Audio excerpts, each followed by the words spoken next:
Good evening and welcome to NTD News. I'm Stephanie Cox. Here are today's top stories. The House January 6th committee officially subpoenas former President Trump. They want him to testify under oath and hand over certain documents. Also today, a district court sentenced Steve Bannon to a 4-month prison term for contempt of Congress. His attorney says he has a bulletproof appeal. President Biden touts deficit reduction and student debt forgiveness. Meanwhile, Republicans are vowing to fight excessive spending if they reclaim the majority. With midterms less than 3 weeks away, a pollster says the forecast is changing. What the numbers say about who's voting and why. 24/7 snacks and coffee, gaming consoles, and more for illegal immigrants at a New York City shelter. This has some questioning the city's priorities. And the Pentagon report for suicides in the military is in. The numbers appear to be slightly better than the previous year, but still part of an upward trend.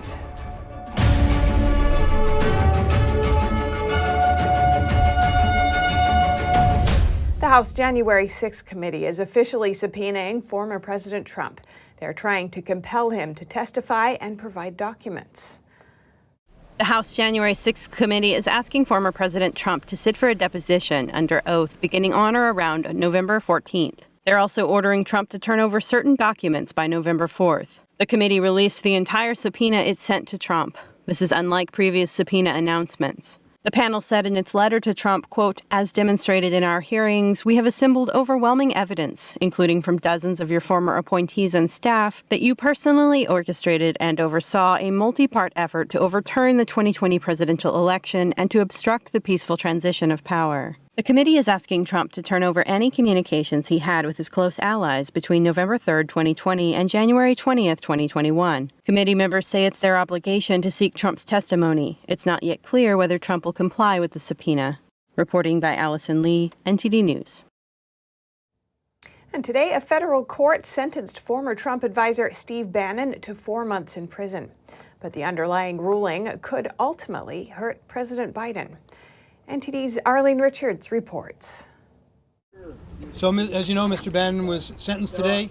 Former Trump advisor Steve Bannon is facing 4 months in prison and a $6,500 fine. But his attorney said he will be appealing the conviction of 2 counts of contempt of Congress.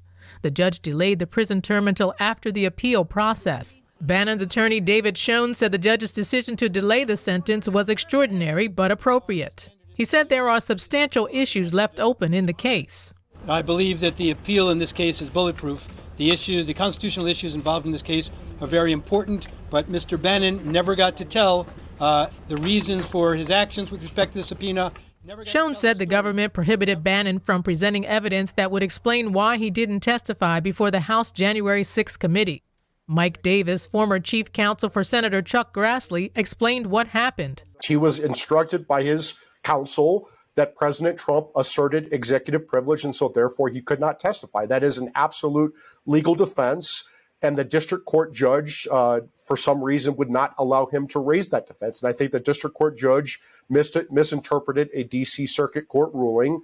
Davis, also founder and president of the Article 3 Project, said the D.C. Circuit is mostly Obama appointees, so he expects this case to ultimately go to the Supreme Court. This goes to the heart of the separation of powers. If a president is concerned that his top advisors will get hauled before courts or Congress, that seriously damages the presidency. He said this case is bigger than President Trump or Steve Bannon.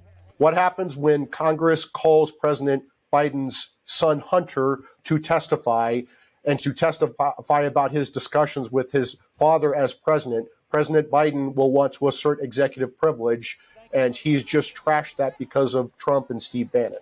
Meanwhile, Bannon told NTD he plans to continue his podcast War Room while in prison, and he made a prediction.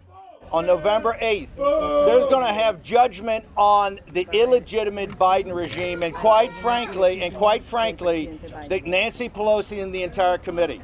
Arlene Richards, NTD News, New York. Missouri's Attorney General Eric Schmidt announced in a Twitter post today that a court granted his request to depose top Biden officials. Dr. Anthony Fauci, former White House Press Secretary Jen Psaki, FBI Supervisory Special Agent Elvis Chan, and others will have to give a sworn statement relating to a lawsuit filed in May. Schmidt and Louisiana Attorney General Jeff Landry are alleging the Biden administration colluded with social media companies to censor free speech. And President Biden sparring with Republicans over economic policy. NTD's Iris Tao has more on the latest debate from the White House. As midterms are just now 18 days away, President Biden touts a student loan cancellation program, which could actually start canceling debt in people's account as soon as this Sunday. It's easy to apply as signing up while hanging out with your friends or at home and watching a movie. The vast majority are applying on their phones. Biden's Friday speech comes after the Supreme Court rejected an emergency appeal seeking to block the program. Also on Thursday, a federal court rejected a separate lawsuit brought by 6 Republican-led states. The states argued that the program would cost too much taxpayer money, adding that Biden overstepped his authority as he didn't get approval from Congress in taking such sweeping action. Biden, meanwhile, helps the program. Less than a week, just close to 22 million people have already given us information to consider this life-changing relief. And early on Friday, Biden also touted what he called historic deficit reduction. The largest one-year drop in American history, $1.4 trillion decline in the deficit. While Biden's eager to applaud it, conservatives point out that the drop is largely due to expiration of the massive spending programs that Biden approved during the pandemic. And House Minority Leader Kevin McCarthy suggested in an interview this week that if Republicans reclaim the majority, they may be willing to use the debt limit as leverage to force spending cuts. And that gives Biden a new reason to attack Republicans. Here's what he said today. They will crash the economy next year by threatening the full faith and credit of the United States, for the first time in our history, putting the United States in default unless we yield to their demand to cut Social Security and Medicare. Republicans, meanwhile, have denied such claims, saying what they want is responsible and sustainable spending.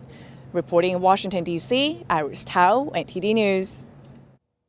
New poll results for key midterm election metrics are changing forecasts across the country. So how are people voting and why? Earlier today, I spoke with Big Data Polls Director Richard Baris to learn more. Richard Baris, welcome to our show. Thanks for joining us. Thanks for having me. As always, it's good to be here. Now, Big Data Poll just came out with new results for key election metrics. What have you learned and what's your prediction for the election now? So, I got to say, over the weekend is when we really did see a pretty big change. But, it's almost a little bit misleading because before the summer, it was a big Republican lead. And then, over the summer, there's some little screwy things that happened with polling. But I know there was a lot of talk about Dobbs. And what really I think we should be taking away from this is that some of these groups that indicated early in the year that they would vote Republican this year, this November, really just came back. So educated women, or really educated independents and women. And that's what is making for the lead. We have Republicans up 48-43, and I think there's a very good likelihood and even potential for the lead to grow, given who's undecided still. They're between the ages of 30 and 64. They don't have a college degree. They label themselves as independents, and they disapprove of Joe Biden. So it's not exactly a target-rich category for Democrats. So again, we have it at 5 now, but we'll see what it is next week. It could grow a little bit more. And in terms of issues, voters seem to be most focused on the economy, inflation, crime, immigration. What other trends are you seeing? Hands down, inflation, cost of living, that's how we say it, the cost of living or inflation is by far number one. That's almost a third of the electorate told us that was their number one voting issue. Second was the economy at about 15%. So combined, basically half of the electorate is looking at economic issues. Abortion did rise to number 3 in this poll, but it's interesting. It's a distant, very distant number 3. It's nearly tied with immigration. Out of the top 5 issues, crime also rose quite a bit this month. Out of the top 5 issues, Republicans lead pretty significantly out of 4 out of the 5. And so how many people will be voting against Biden, do you think? That's a big... Yeah, that's a big deal. So right now, we did see a Biden's approval rating tick up a little bit under 42%. We had him at 39 last time. That's typical right before a midterm election because so many of those more interested voters are all that remains in the likely voter model. So it's common. What I think we're seeing now, though, is that strongly disapprove swelled to almost half. About 45% said not only do they disapprove, they strongly disapprove of the job Joe Biden is doing. And with just under 3 weeks from the election, could things change rapidly during this time? And what do you expect? I think, honestly, at this point, I think Democrats, the House is gone for them. And we're really, looking at that generic ballot, we're really just the question surrounds how many seats Republicans are going to get in the Senate. I really do believe that.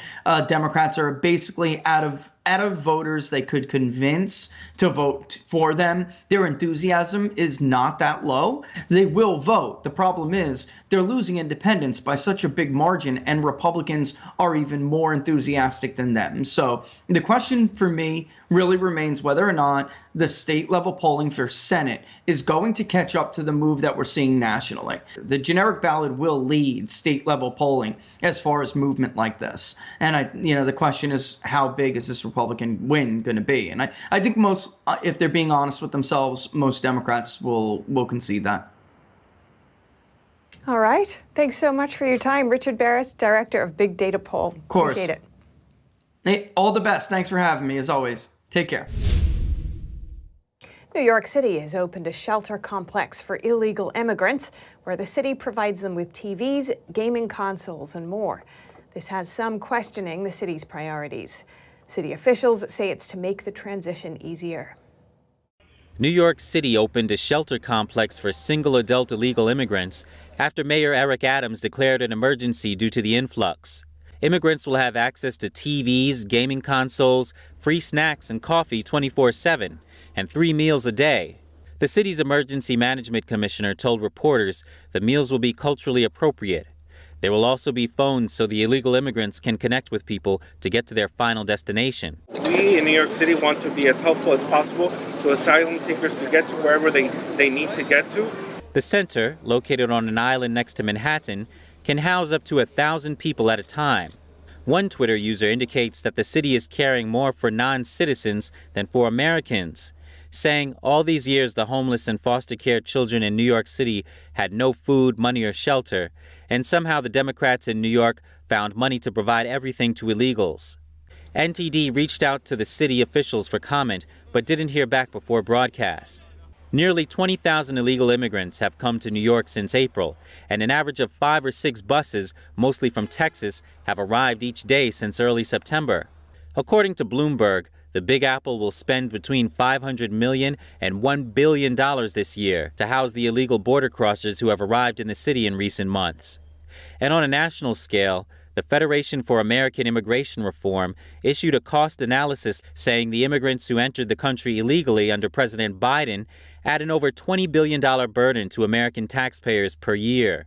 That's in addition to the $140 billion existing annual cost of providing services for long-term immigrants. However, the Biden administration is planning to stop letting Venezuelans enter the U.S., which might cause the numbers to go down.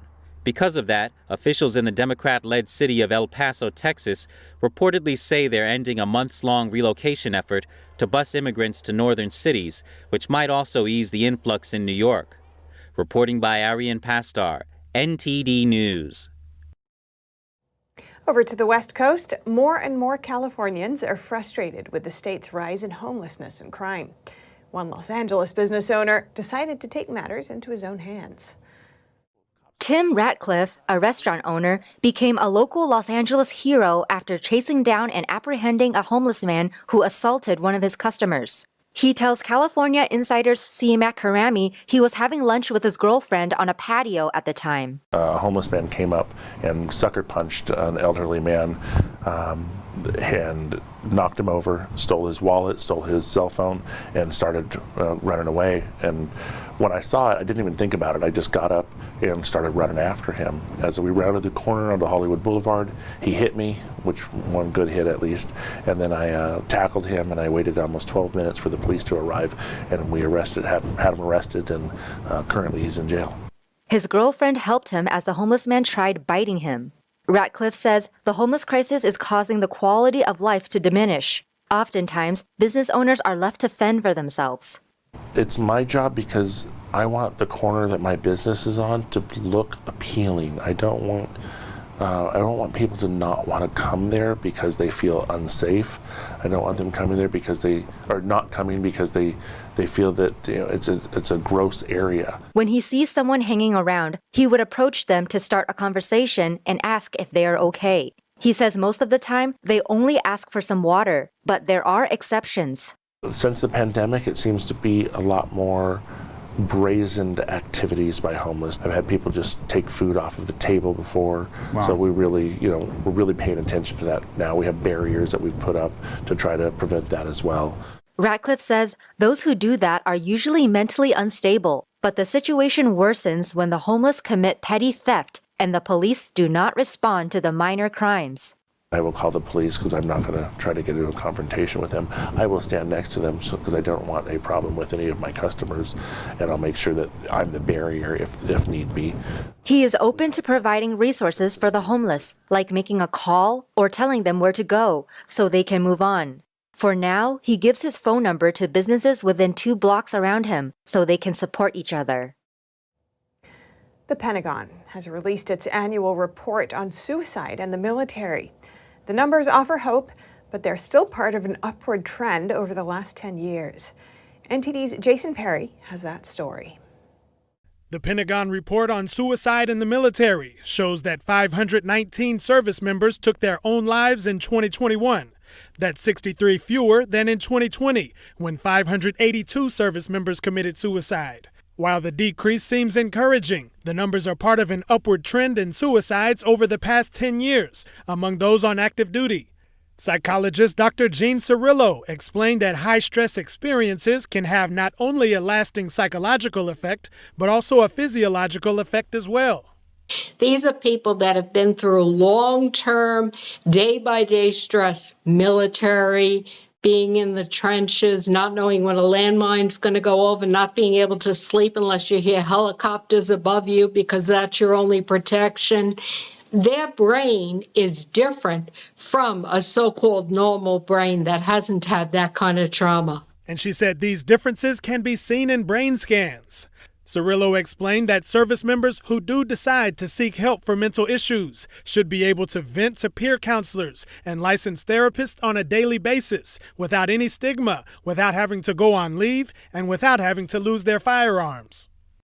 People have always tried to hide mental health issues, but the difference when somebody's in an emergency response situation, often if they come to counseling willingly or if they're referred to it, their firearm is taken away, they're taken off active duty, which is exactly the opposite of what they want. Secretary of Defense Lloyd Austin appears to have taken a different approach with the military, as seen on the suicide prevention page on the Pentagon's website.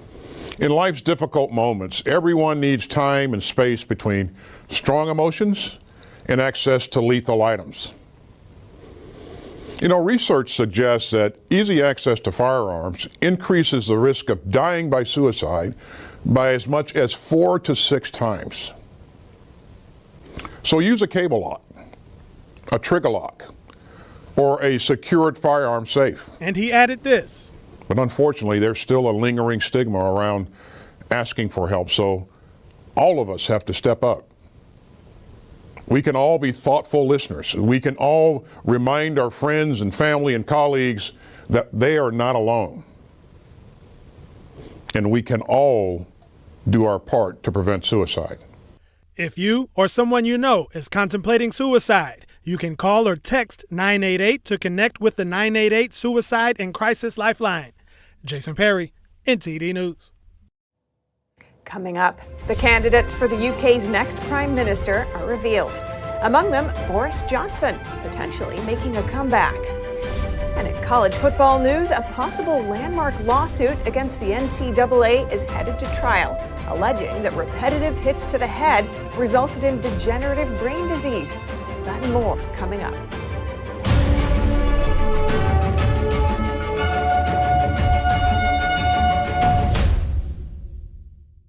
Hello, I'm Mike Lindell, and my employees and I want to thank each and every one of you for your continued support. With everything going on right now, your rest is so important. That's why we're having the biggest MyPillow sale ever. Not only are my bed pillows as low as $19.98, but you can get the best body pillows ever. Regular $89.98, now only $29.98. Take your rest on the go with our Roll and Go Anywhere MyPillows for only $14.98. And we have our new couch and accent pillows. They aren't just for looks. They have MyPillow's patented adjustable fill that gives you that amazing MyPillow comfort. In this economy, you get the best gifts ever for the best prices ever. So go to mypillow.com or call the number on your screen. Use your promo code and you get deep discounts on body, couch, bolster pillows, and so much more, including my original bed pillows for as low as $19.98. Please order now while quantities last.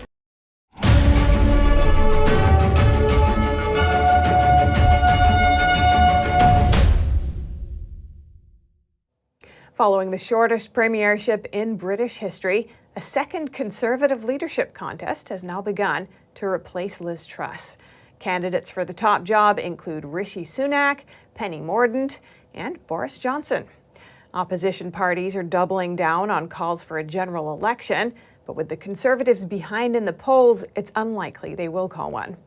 As it stands, the UK can expect to find out who's their new Prime Minister next Friday.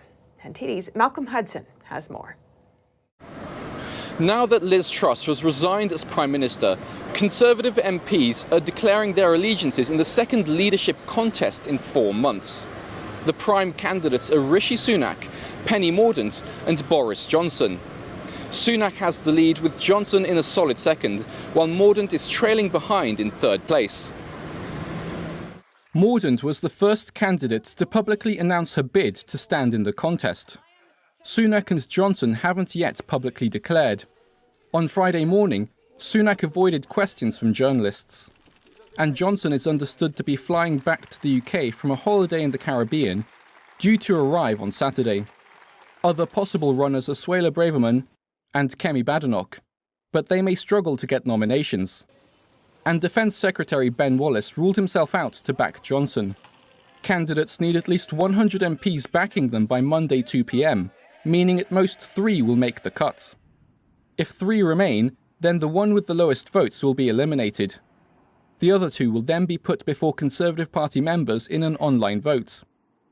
The winner will become Prime Minister, with the announcement in just 1 week's time. Besides Johnson, the candidates for the top job will not have been elected by the British public, hence the calls for a general election. Polls suggest the Conservatives would not win if it was held now, so it is extremely unlikely the Tories will call one. However, supporters of Johnson say he does have the mandate of the electorate, as he won in 2019. But the Lib Dems have tabled a motion in Parliament on Friday in an attempt to block Johnson from returning as Prime Minister. The motion seeks to stop MPs found to have broken the law while in government from getting into number 10. Hasta la vista, baby. Boris Johnson quoted the film Terminator 2 during his final Prime Minister's questions as he bid goodbye. But anyone familiar with the franchise will remember the most famous Terminator quote is "I'll be back."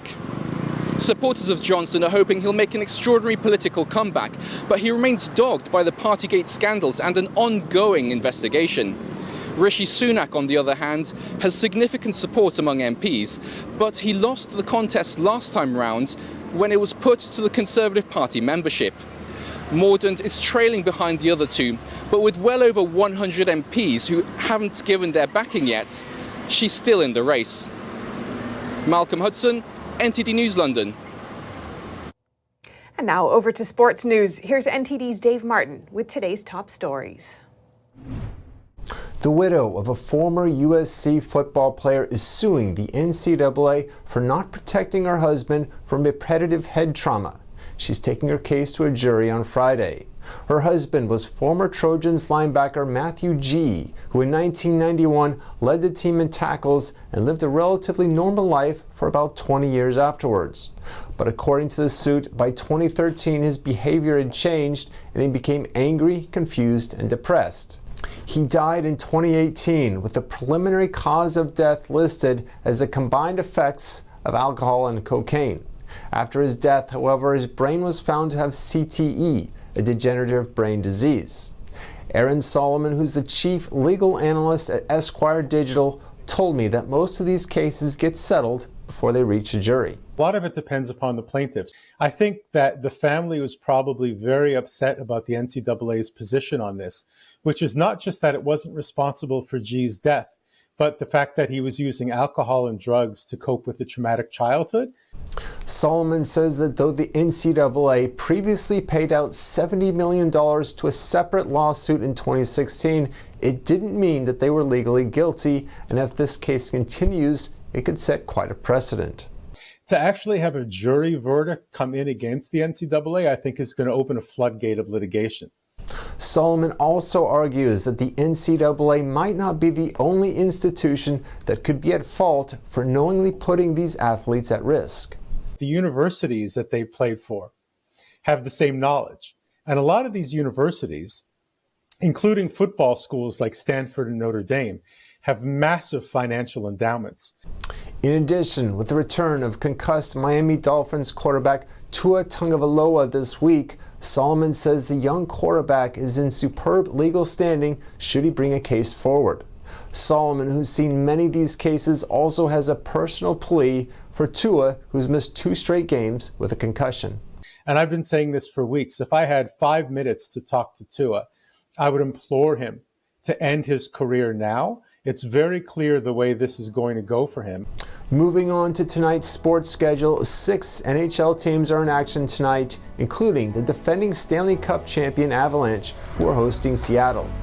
Finally, in the baseball playoffs, the Phillies are hosting the Padres in Game 3 of the NLCS at 7:30. That's all for your sports news today. Back to you, Steph. Thanks, Dave. And that's all for today's news. Thanks for tuning in. I'm Stephanie Cox.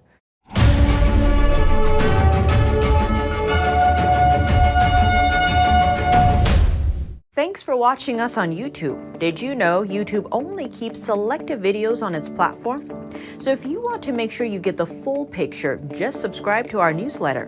Go to newsletter.ntd.com and sign up. It's free.